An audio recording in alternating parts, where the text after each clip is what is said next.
क्योंकि बहुत ज्यादा चर्चाएं थी कि ओस आएगा, कुछ इस बार तो हमें देखने को मिला ही नहीं। एक और जो, अगर इसी बात टॉस पे ही चली, एडवांटेज डिसएडवांटेज की बात चली रही है, जो एक उधर पड़ोसी से भी देश से भी, और एक जो लगातार हमको लगता है कि मैंने माइकल एथरटन को भी सुना, नासिर हुसैन को भी सुना, तमाम जो एक जो अनड्यू एडवांटेज, वहीं बैठे हैं, वही होटल, वही पिच, वहीं खेल रहे हैं, कहीं ट्रैवल नहीं करना, सब तो आपने प्लेट में सजा के चैंपियंस ट्रॉफी दे दिया है टीम इंडिया को, ये जो एक कुछ चल रहा है, इस पर क्या?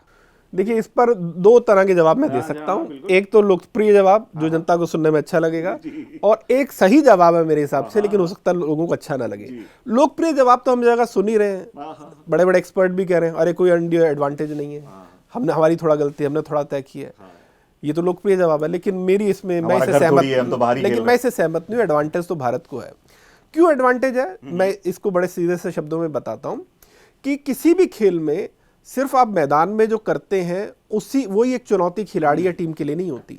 जो ट्रैवल है, ट्रैवल से जुड़ी जो मानसिक थकावट है, जो शारीरिक थकावट है, वो भी आपके खेल का हिस्सा होती है। आपको उसके साथ भी डील करना होता है। मैं आपको छोटा सा एग्जांपल देता हूं। आपने बैडमिंटन या किसी भी स्पोर्ट्स में आप देखिए, बैडमिंटन में अगर कोई बड़ी लंबी रैली भी हो जाती है और एक प्लेयर हांफने लग जाता है उस लंबी रैली के बाद, और अगर रेफरी को लगता है कि ज्यादा सेकंड ले रहा है सर्विस करने में या खड़ा होने में, तो रेफरी उसे क्यों टोकता है?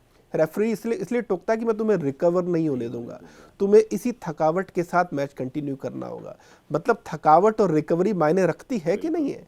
तो जब हम ट्रैवल करते हैं तब भी तो हम थकते हैं, और उस थकावट के बाद हमें रिकवरी भी करनी होती है। ऐसे में अगर एक टीम एक ही जगह खेलेगी और वो रिकवरी करने जैसा कोई सवाल उसके सामने नहीं आएगा, तो आप ये तो नहीं कह सकते ना कि उसको एडवांटेज नहीं है। लेकिन फिर मैं यहाँ ये भी कह दूं कि सारी स्थितियां भारतीय खिलाड़ियों ने तो नहीं चुनी है। जी बिल्कुल। भारतीय, ये जो भी हुआ है पर्दे के पीछे, इसमें राजनीति कह लीजिए, व्यवस्था कह लीजिए, जो भी कारण है, इसमें ना रोहित शर्मा का कोई से है, ना विराट कोहली का है, ना भारतीय खिलाड़ियों का है। वो बेचारे खिलाड़ी हैं, उनका काम परफॉर्म करना है। उनके सामने सिचुएशन आई, उन्होंने इसको स्वीकार किया और वो उसमें खेल रहे हैं। आप खिलाड़ियों को दोष नहीं दे सकते, ये एक अलग बात है। लेकिन स्थितियों का फायदा मिल रहा है कि नहीं मिल रहा, वो तो मैंने आपको बताया कि वो तो फायदा है। चलिए, साफ तौर पर ये तो है।